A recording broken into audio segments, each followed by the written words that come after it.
संकट हर लो अब सभी, विघ्नहर्ता गणेश। चिंता हर कर छोड़ दो, केवल खुशियाँ शेष।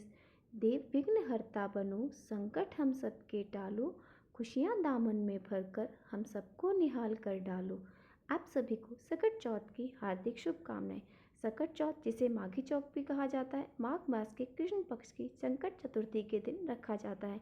यह व्रत सभी महिलाएं बहनों के लिए बहुत लाभदायी होता है। यह व्रत माताएं अपनी संतान की लंबी उम्र और उनके जीवन में सुख शांति के लिए रखती हैं। चौथ माता का आशीष हर मन को संजीवनी देता है, भक्तों की अर्चन सुन संकट हर लेता है, और जो कोई जीवन में कथा सुनता है वह जीवन में सुख पाता है। संतान की रक्षा करना माँ का धर्म होता है, तो माता यह व्रत रख के अपने संतान की जीवन में खुशहाली की कामना भगवान गणेश और चौथ माता से करती हैं। जहाँ चौथ माता की पूजा होती है वहाँ हर संकट स्वयं दूर हो जाते हैं। माता का आशीर्वाद संतान को दीर्घ आयु और सुखद भविष्य प्रदान करता है। चौथ माता की कथा सुनने और व्रत करने से संतान पर आने वाले हर संकट टल जाते हैं और घर में आनंद और समृद्धि का वास होता है। चौथ माता अपने भक्तों की हर प्रार्थना सुनती हैं, उनकी मनोकामना को पूर्ण करती हैं। ऐसी कृपालु और ममतामयी माता का स्मरण कर हम सभी उनके चरणों में श्रद्धा से नमन करते हैं। तो आइए श्रद्धा और विश्वास के साथ चौथ माता की पवित्र कथा का श्रवण करें और उनका आशीर्वाद प्राप्त करें। प्रिय श्रोताओं, चौथ माता की कहानी सुनने से पहले चौथ माता कैसे प्रकट हुई। चौथ माता का व्रत संतान और पति की लंबी आयु की कामना से किया जाता है। माता की सवाई माधोपुर में चौथ माता ने चाहे के राजा के दर्शन को दर्शन दिए थे।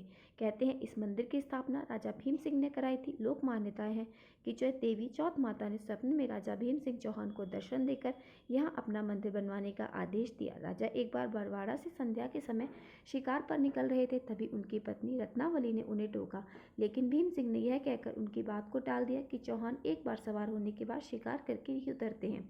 इस तरह अपनी रानी की बात को अनसुना करके राजा भीम सिंह अपने कुछ सैनिकों के साथ घनघोर जंगल की तरफ चले गए। राजा रानी के मना करने के बाद भी शिकार को गए। शाम ढलने पर उन्होंने वहां एक हिरण देखा। सभी उसका पीछा करने लगे। थोड़ी देर में रात हो गई। रात के बावजूद भीम सिंह उस हिरण का पीछा करते रहे। धीरे धीरे हिरण भीम सिंह की नजरों से ओझल हो गया और तब तक राजा के सात सैनिक भी रास्ता भटक चुके थे। राजा अब सैनिकों से बिछुड़ चुका था। अकेले में राजा विचलित हो गया। अब उसे भटकते भटकते बहुत जोर से भूख और प्यास लगने लगी। प्यास के मारे उसका गला सूखने लगा।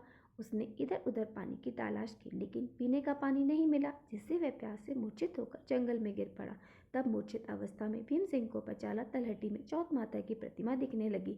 कुछ देर के बाद उन्होंने देखा कि भयंकर बारिश होने लगी और बिजली का कड़कने के कारण मूर्छा टूटने पर राजा को अपने चारों तरफ पानी ही पानी नजर आया। घनघोर जंगल में कोई भी नहीं था। तभी यह चमत्कार हुआ कि वहां पर पानी आ गया। राजा ने पहले पानी पिया, फिर वहीं अंधकार भरी रात में एक दिव्य और कांतिमान बालिका पर उनकी नजर पड़ी। वह कन्या उस समय खेल रही थी। राजा ने उस कन्या को इस भीषण वन में देखा तो पूछा, बालिके, तुम इस जंगल में अकेली क्या कर रही हो? तुम्हारे माँ बाप कहाँ पर हैं? कन्या ने तोतली वाणी में कहा, हे राजन, तुम यह बताओ कि तुम्हारी प्यास बुझी या नहीं। इतना कहकर वह कन्या अपनी असली देवी रूप में आ गई। तब राजा उनके चरणों में गिर पड़े और कहने लगे, हे आदिशक्ति महामाया, मुझे आपसे कुछ नहीं चाहिए।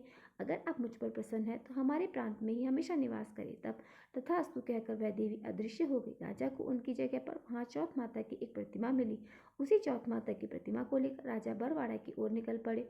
बरवाड़ा पहुंचते ही राजा ने राज्य में पूरा हाल कह सुनाया। तब पुरोहितों की सलाह पर संवत 1451 में बरवाड़ा की पहाड़ की चोटी पर माघ मास की कृष्ण चतुर्थी को विधि विधान से उस प्रतिमा को मंदिर में स्थापित कराया गया। ऐसा कहा जाता है तभी से आज तक इसी दिन यहाँ चौथ माता को मेला लगता है।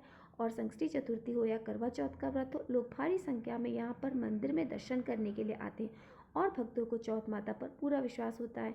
कहा जाता है कि यह मंदिर विशेष तौर पर विवाहित जोड़ियों के लिए है। सुहागिन स्त्रियां करवा चौथ के त्योहार के अवसर पर यहाँ अपने सुहाग की रक्षा के लिए प्रार्थना करती हैं। मान्यता है कि चौथ माता देवी गौरा का ही एक रूप है और इनकी पूजा करने से अखंड सौभाग्य का वरदान तो मिलता ही है, साथ में दाम्पत्य जीवन में भी सुख बढ़ता है और परिवार के सभी सदस्य भी सुखी और निरोगी रहते हैं। संतान की उम्र लंबी होती है और चौथ माता की कृपा से परिवार में कभी कोई विपत्ति नहीं आती। अब सुनिए चौथ माता की प्राचीन कथा। एक सेठ सेठानी के साथ रहते थे। उनके बेटा बहू भी थे। बहू सबको भोजन कराकर फिर स्वयं भोजन करती। उनकी एक पड़ोसन ऐसी भी थी जो रोज बहू से पूछती, बहू आज क्या बना है? बहू कहती ठंडो बासो। एक दिन उसके पति ने ऐसा सोचकर विचार किया कि आज तो पकवान बनाए जाए, फिर देखी मेरी पत्नी क्या कहती है। उसने तरह तरह के पकवान बनवाए। घर के सभी लोगों ने एक साथ बैठकर भोजन किया। आज भी बहुत से पड़ोसन ने पूछा तो वो वही कहने लगी ठंडो बासो। लड़के ने सोचा हो ना हो कोई बात जरूर है जिस कारण मेरी पत्नी ऐसा कहती है। फिर उसने अपनी पत्नी से पूछा तुम रोज ठंडो बासो खाया ऐसा क्यों बोलती हो, जबकि हम सब तो एक साथ बैठकर कई तरह के पकवान खा रहे थे। तब उसकी पत्नी बोली हम सब जो खा रहे हैं वह हमारे बाप दादाओं की कमाई है। जिस दिन आप कमा कर लाओगे उस दिन मैं समझूंगी कि हम ताज़ा भोजन कर रहे हैं। सेठ के लड़के ने इस बात पर खूब विचार किया। फिर एक दिन अपनी माँ से बोला माँ मैं एक बड़े शहर में जा रहा हूँ पैसे कमाने के लिए। माँ बोली बेटा हमारे पास इतना तो धन है कि हम खाएंगे तब भी नहीं खा पाएंगे। माँ के मना करने पर भी बेटे ने खुद कमाने का निश्चय कर लिया और जाते समय अपनी पत्नी से बोला मैं जब तक बहुत सारा धन वापस लौट कर ना आऊँ तब तक तुम चूल्हे की आग बुझने मत देना। और फिर एक दिन चूल्हे की आग बुझ गई। तब वह मन ही मन घबराने लगी कहीं मेरे पति पर कोई संकट तो नहीं आ पड़ा। जल्दी से पड़ोस में गई और वहां से बोली मुझे चूल्हे की राख दे दो। ऐसा सोचकर वह पड़ोसन जो थी वह चौथ माता का व्रत का पूजन कर रही थी। पड़ोसन ने कहा बहन थोड़ी देर में आकर ले जाना।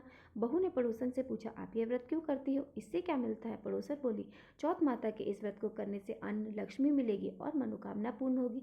अब बहू भी चौथ माता का व्रत करने लगी। दीवार पर चौथ माता बनाई। उस दिन घी का गुड़ का चूरमा बनाकर रात को चंद्रमा को अर्घ देकर भोजन करा और भोजन करते करते उससे ऐसे बहुत दिन बीत गए। उधर चौथ माता ने बहू के पति को सपने में दर्शन दिए कि साहूकार के बेटे तू जाग रहा है कि सो रहा है, तेरी पत्नी तुझे बहुत याद कर रही है, घर जा और उसकी चिंता मिटा।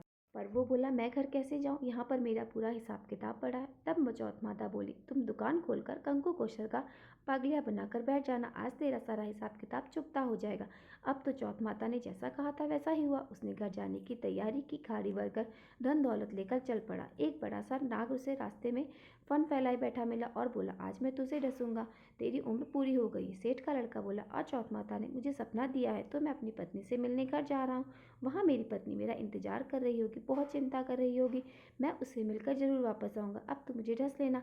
नाग बोला अगर तुम शपथ लेकर जाओ तो ही मैं तुम्हें जाने दूंगा, अगर तुम लौट कर नहीं आए तो मैं तुम्हारे घर आकर तुम्हें ढस लूंगा। इस प्रकार साहूकार का बेटा सांप को वचन देकर अपने घर पहुंच गया। वहां सभी से हंसी खुशी से मिला। भोजन करके एक कोने में उदास बैठ गया। उसकी पत्नी ने उदासी का कारण पूछा तो पति से बोला कि नाग मुझे वहाँ रास्ते में ढसने के लिए बोल रहा था, अगर मैं उसके पास नहीं जाऊँगा तो वो घर आकर मुझे ढस लेगा। पत्नी बहुत चतुर थी, बोली अब घबराओ नहीं, लेट जाओ, मैं एक उपाय करती हूँ। पत्नी ने कमरे की 7 पेड़ी धोई। पहली पेड़ी पर रेत, दूसरी पर इत्र, तीसरी पर गुलाब, तीसरी चौथी पर कंकु केसर और पांचवी पर लड्डू पेड़ा, छठी पर गादी गलीचा और सातवीं पेड़ी पर दूध से भरकर कटोरा रख दिया। इस प्रकार सातों पेड़ियां सजाकर बैठ गई। आधी रात होते ही नाग चढ़कर ऊपर आया, पहली पेड़ी पर रेत में लेट गया और कहने लगा सेठ की बहू ने तो बहुत आराम दिया लेकिन क्या करूं, वचन से बंध गया हूँ इसलिए ढसना तो पड़ेगा ही। इस तरह वो सातों पीढ़ियों पर नाग आराम करता रहा और कहता रहा मैं तो यहाँ ढसने आया हूँ तो मैं तो ढसूंगा ऊपर। वहां पर चौथ माता कहने लगी कि अगर मैंने साहूकार के बेटे को नहीं बचाया तो मेरा कौन पूजा करेगा, कौन मुझ पर विश्वास करेगा।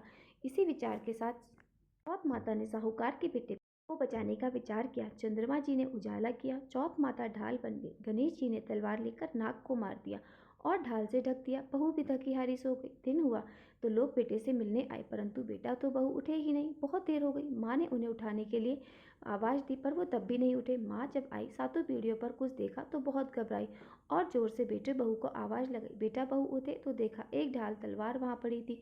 अब ढाल उठाई तो वहाँ काला नाग मरा हुआ पड़ा था। बेटा बहू ने सोचा कि आज तो धर्म कर्म ही आड़े आए। जब भगवान श्री गणेश और चौथ माता ने हमारी रक्षा की है वरना हमारी रक्षा कौन करता। चौथ माता अपने जैसे सेठ के बेटे बहू की रक्षा की वैसे सबके प्राणों की रक्षा करना। प्रेम से बोली चौथ माता की जय। अब सुनी चकर चौथ के दिन सुनी जाने वाली प्रमुख कथा।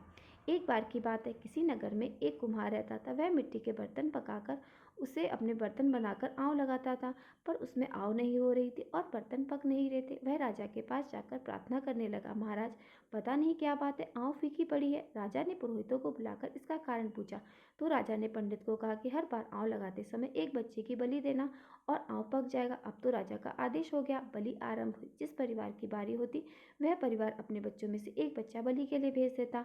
इस तरह कुछ दिनों के बाद सकट चौथ के दिन एक बूढ़ी माई के इकलौते लड़के की बारी आई। बूढ़ी माई के लिए तो वह उसके जीवन का इकलौता सहारा था लेकिन राजा की आज्ञा के आगे किसी और की भला कहाँ चलती। दुखी बूढ़ी माई सोच रही थी कि मेरा एक ही बेटा है और वह भी सकट चौथ के दिन मुझसे अलग हो जाएगा। बूढ़ी माई के दुख का अंत ही नहीं था। लेकिन बूढ़ी माई ने धैर्य रखा और उन्होंने अपने बेटे को सकट की सुपारी और दूब का बीड़ा देकर कहा कि बेटा भगवान का नाम लेकर आओ में बैठ जाना, सकट माता तुम्हारी रक्षा करेंगी। सकट का दिन था। बूढ़ी माई ने व्रत रखा था और कुम्हार के घर पर बालक को मिट्टी के बर्तनों के साथ आव में डाल दिया। सकट चौथ का दिन था।